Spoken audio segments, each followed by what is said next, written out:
Man, so we was good, man. We actually was fortunate enough to have, the brother Pocky jump on with us for a minute, man. But obviously that kind of disrupted the whole teaching on, on private equity as a whole. So I'm gonna try to wait till everybody get back on here, man, and we'll finish the conversation we was having on private equity, as a whole.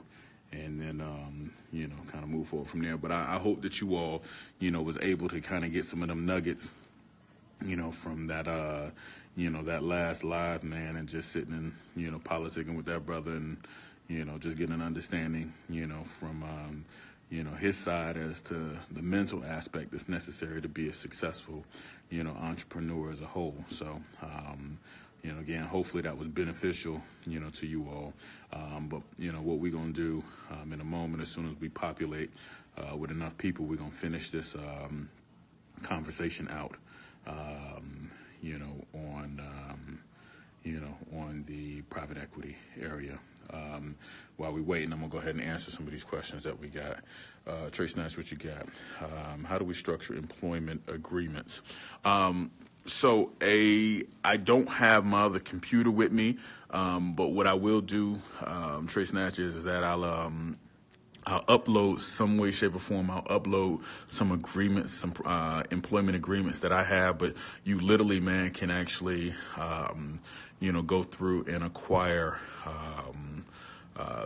just different employment agreements as a whole, and then, just structure them in a manner to where the individual, if that's yourself, you automatically put your letter of resignation in, right from RIP. Or if you have somebody else that's sitting on the company as you're signing, or as they're signing the agreement, you also have them sign their letter of resignation, so that way you don't have to go through any litigation in having an individual or entity removed from a corporation that you have, as a whole. So, but what I'll do is I'll look and see if I've got some agreements that I can just upload for you, Trey Snatch, and then we'll keep it moving.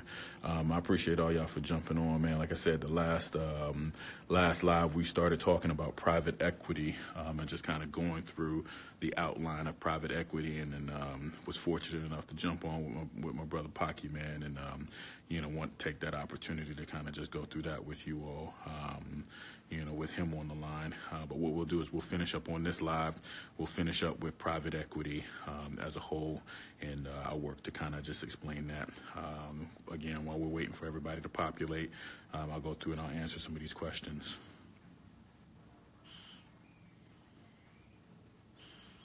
Siggy says, I'm getting trade lines.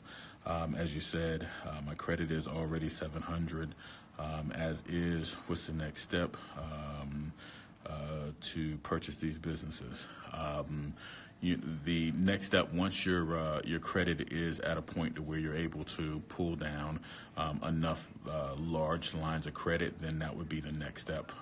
Thereafter is to start going through and ascertaining the different business groups that you'd like to be in as a whole. But the first thing would be, after you got your credit situated, is to actually get credit cards, lines of credit, things to that effect, so that you're able to proceed forward in that vein. Trey Snatch, I think I did mention the fact that I do have a template that I'm gonna work to get over to you.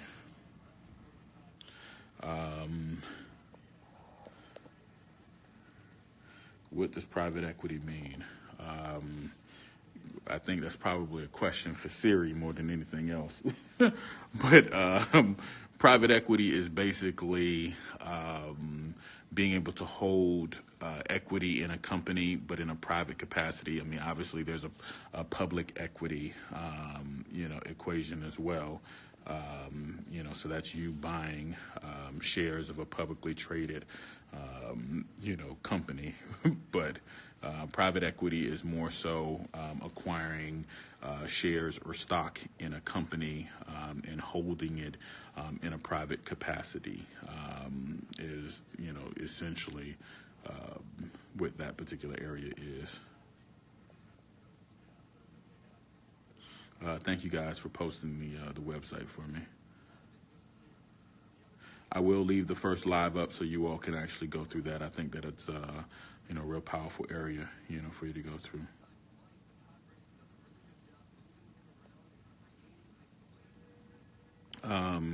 Question Mr. Johnson is asking is how do I guard my time when I'm buying multiple businesses? I have plenty of business credit, but need the insight. One of the easiest ways to guard your time is to actually acquire people that are phenomenal in the different areas that you're looking to go into. So, again, for instance, if you were down here, what I was sitting explaining to individuals, let's just say for sake of saying that this particular investment group, that investment group itself, let's just say it's automotive, and with it being automotive, then what I would end up doing is acquiring people that have an acute understanding of automotive, and literally having them at a point to where they're running that particular investment portfolio as a whole. So that's the biggest area, that I've found success in my own business, is that instead of me trying to be at a point of running everything and having my hands on everything, what I found it to be more ideal of is to find individuals that are phenomenal in their different areas, and even if you can, buy their businesses. So right now I'm looking at acquiring a couple of restaurants.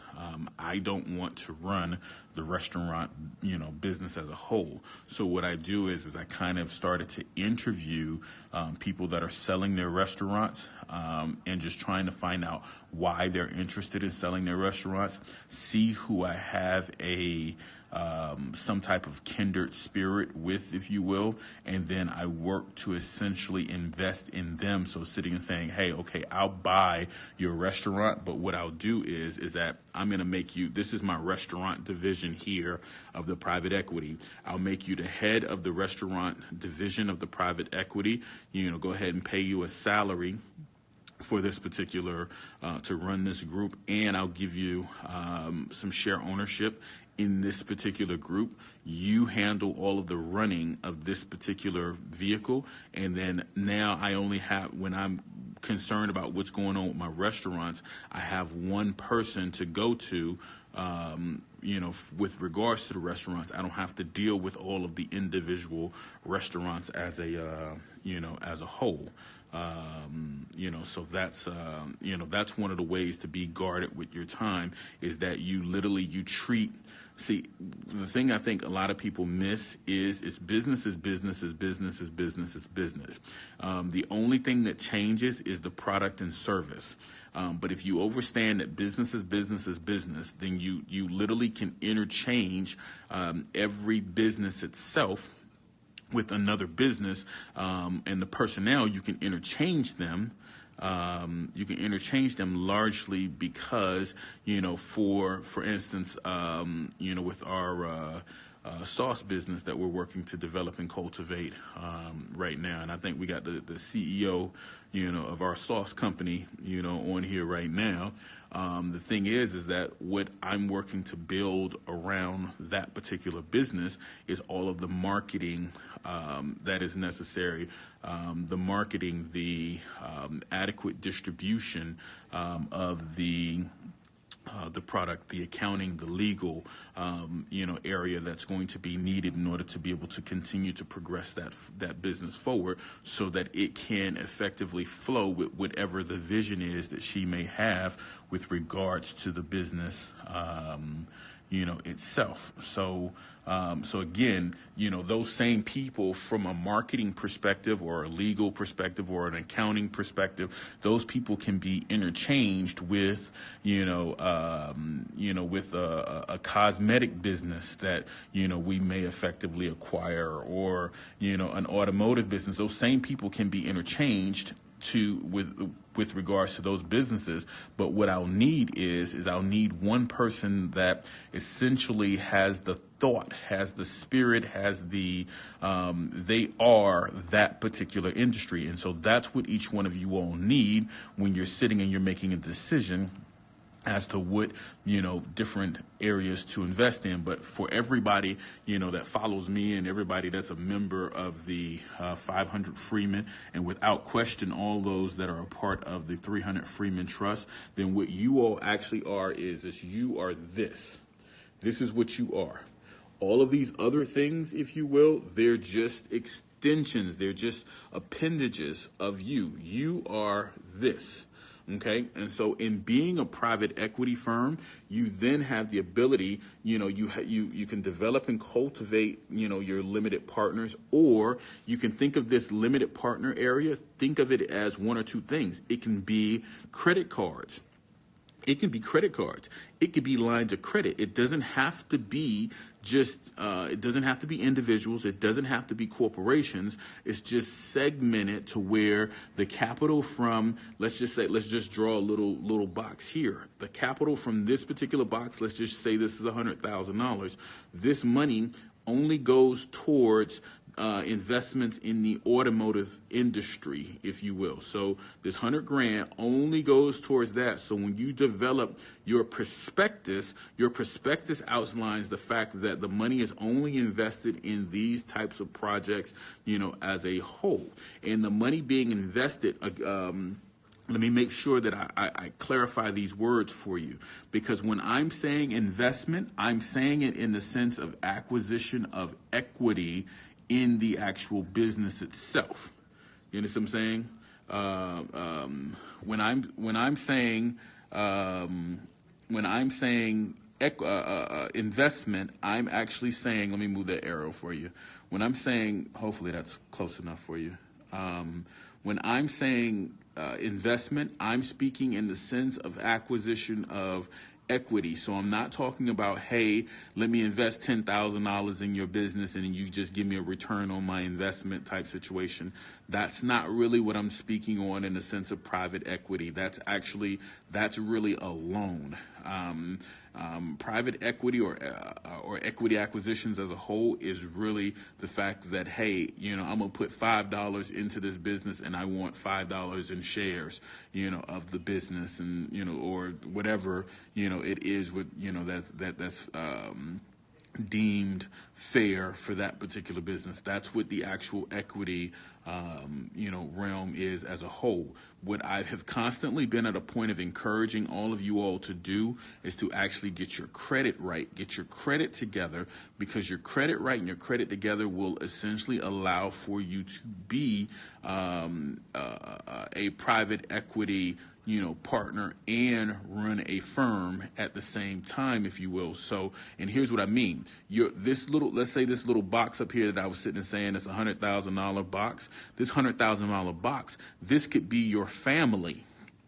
You understand what I'm saying? So this is your family, and your family formed a corporation, and in forming that corporation, your family put $100,000 into this particular box, right? So now this is your firm personally. So this is Stephanie. This is her firm right here. Okay, so Stephanie, this is your firm. This is your family over here. So now you might even have $10,000, $20,000, $30,000. You might have money in here, but this is a separate entity. So now what your private equity business does is it creates a partnership between these two entities. So between your firm and your family, let's call your family's fund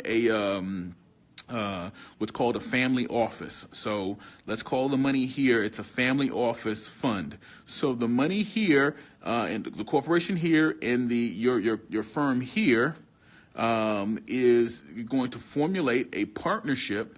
You understand what I'm saying? And that partnership is going to essentially, there's a prospectus that is written. The prospectus comes from this firm. This firm says, hey, we're only going to invest money in this particular area, which this area we're going to call it automotive. So we only invest in automotive business, automotive industry. So your family office says, okay, great. We have no problem with going ahead and putting $100,000 into the automotive area and industry. And so when we put the $100,000 into the automotive area and industry at that particular point in time, what happens is the family receives a certain number of shares or equity ownership, in the business.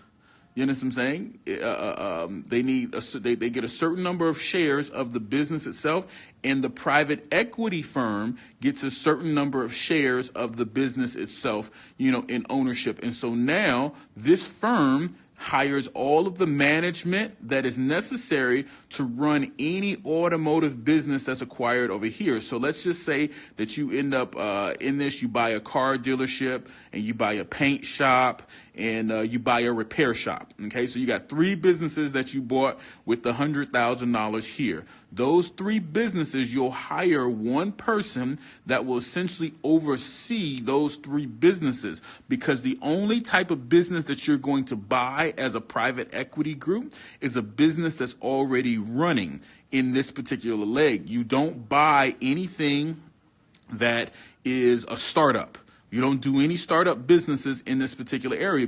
And the reason being is that you're only working with $100,000. And so in a part of your prospectus is you're explaining to your investor that, hey, we're going to be able to turn this type of money, because right now these businesses over here, the car dealership, the paint shop, and the auto repair business, they're all reciprocal type businesses in the sense of that they all kind of work hand in hand. So they'll all actually help pay each other. 1, 2, they're already running, but they might not be doing as well as what, once our proper management comes in, our proper management is going to make it even better.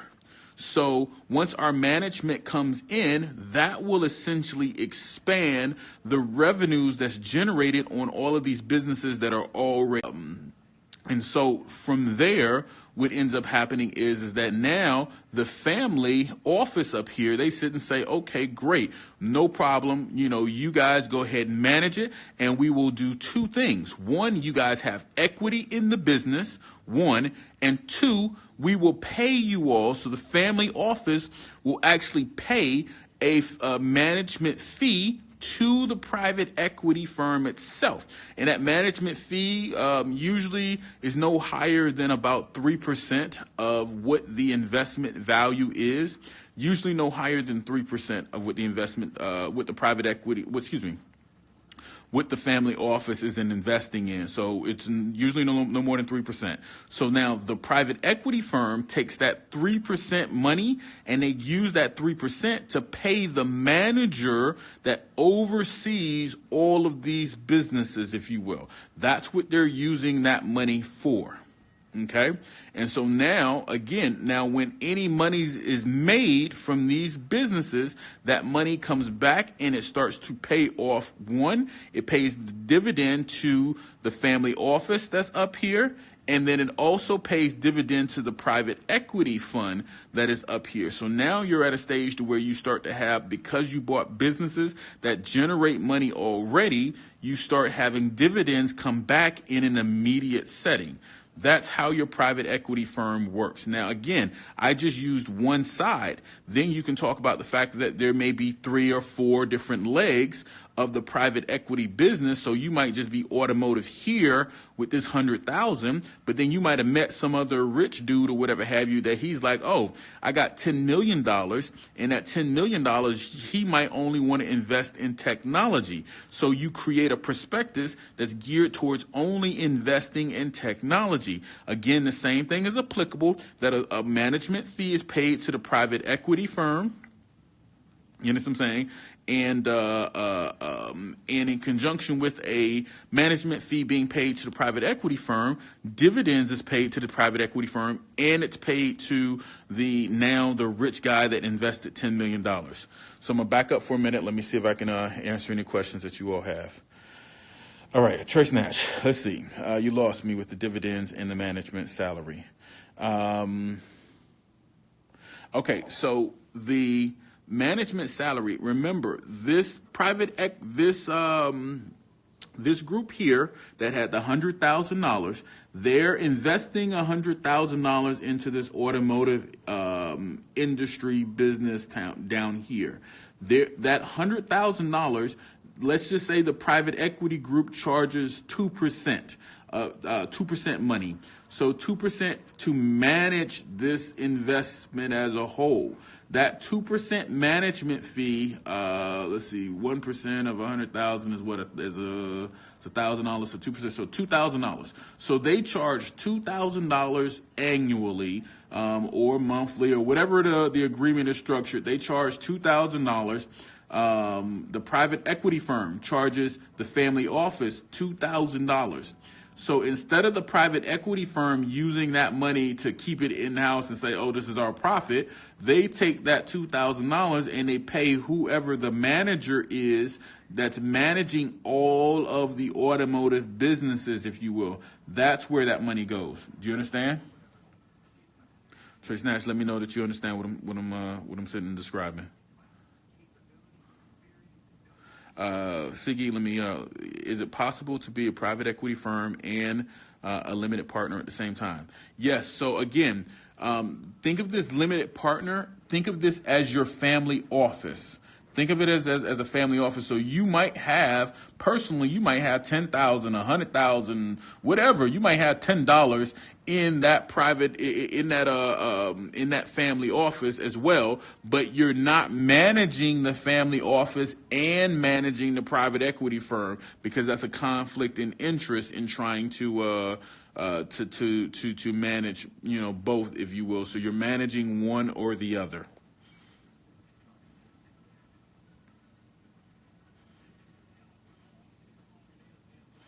Hopefully, Siggy, okay, good. I'm glad that helped you. Trace Nash, good. I'm glad that helped you as well. Okay, so I played a video on the last one. I gave it to everybody that was on the last live, the YouTube video that I essentially played. It's on YouTube. Let me see if I can go back to it. I'll just show it to you all, and you all can actually go and pull it up yourselves. It is, so that's the entitlement to it as a whole. And then, the other one that I want you to actually look through, this is a 9-minute video. I'm not going to play it out, at this particular point.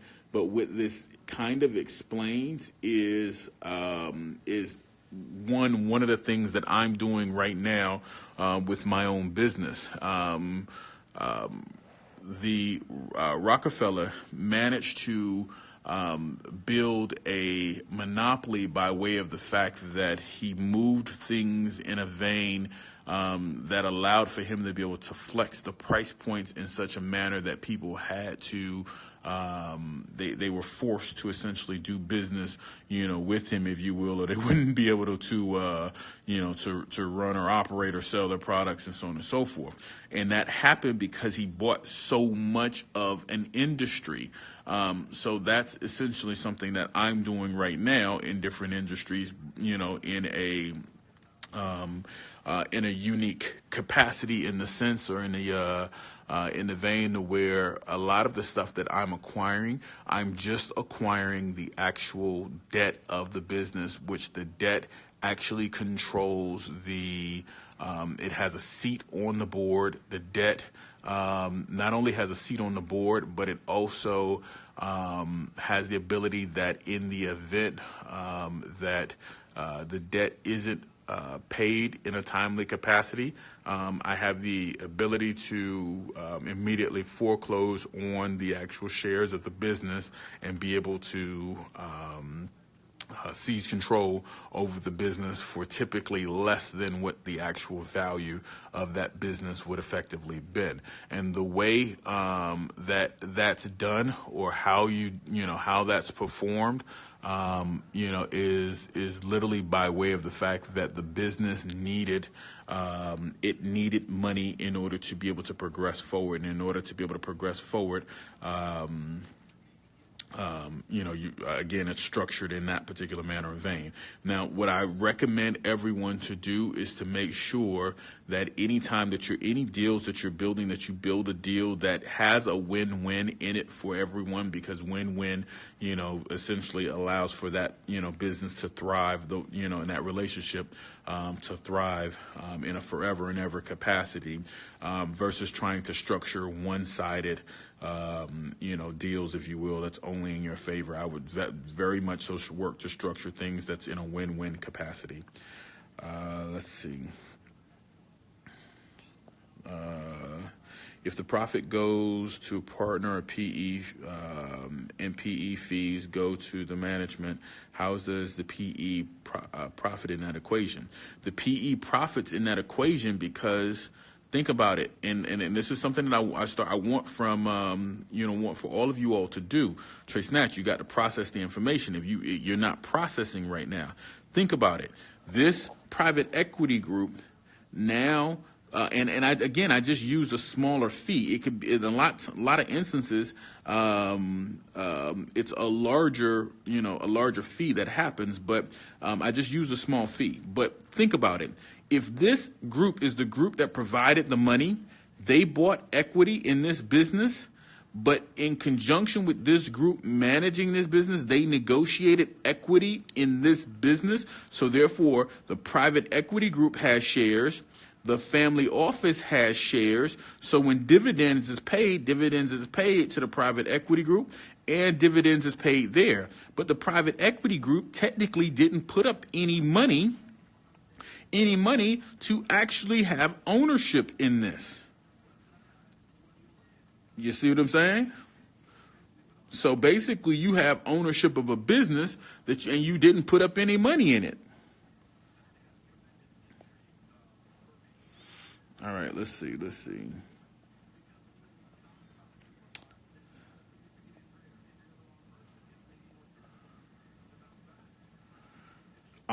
Everybody, in order for you to work well with me, I'm at this phase, I'm a little advanced in my communications and things to that effect. And I know a lot of times, a lot of people are new to my portal and things to that effect. So when I'm teaching, I need y'all to do me a favor. Certain questions, what you all can do is actually just straight up, you can Google, certain stuff. So I need y'all to do me that favor and be at a point to where simple questions like, what is a private equity group? That's a Google type situation. So I just need y'all to do me that favor, is that, y'all take, the time, that's necessary in order to, make those things happen for me, please. Okay, so now the next part with developing your private equity group is developing the credit. So one of the things that you can sit and you can constantly look at when it comes to developing the credit is that after you get your personal credit together, then you also then go through the process of of establishing a corporation or acquiring a seasoned corp. Establishing a seasoned corp that you can then get credit from. So let's go to seasoned corporation right quick. Let's go Shelf Corp. Shelf Corp.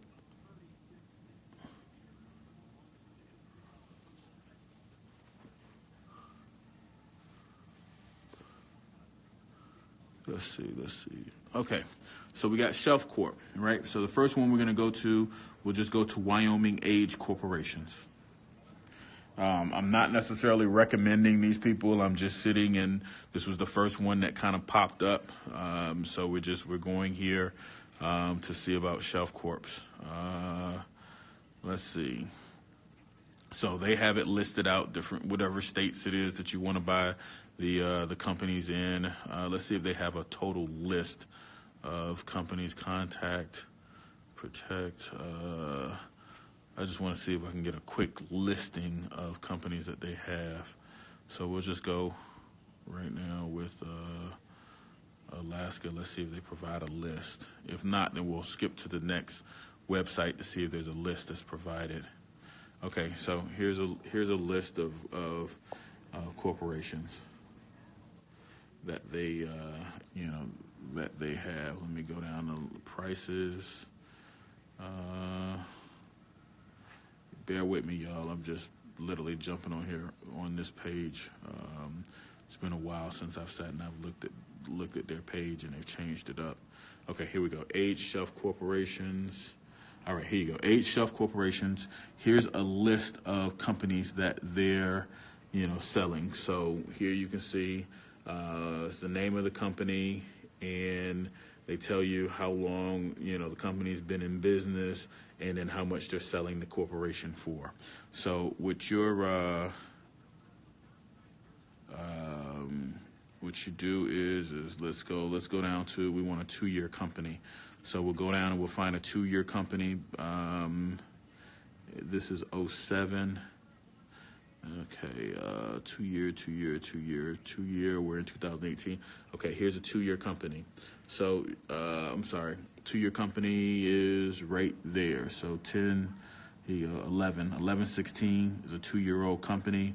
It's bold thinking, and they want $1,400 for this particular company. So 2-year companies are ideal when going and working to get lines of credit. With the company, you want to try to get a company that has some type of age, to it. So that allows for you to be able to acquire credit cards and lines of credit easier. This was Wyoming company.com, wyomingcompany.com.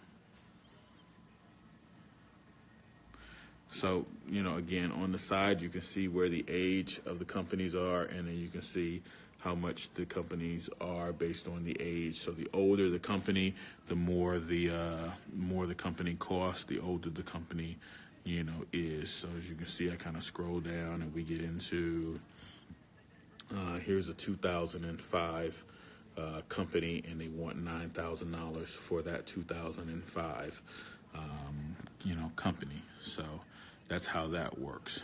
They may even have, let's see what they've got over here on this side. Maybe they have something that has age companies. Nevada no longer tax-free state. Okay, that's good to know. Nominees. Let's see. I was trying to see if they had a package or anything to that effect that would come with financials and things to that effect. Some companies offer packages that have financials that help you further be at a point of actually getting credit faster. Yeah, I just thank you, Erica. I just Googled shelf corporations.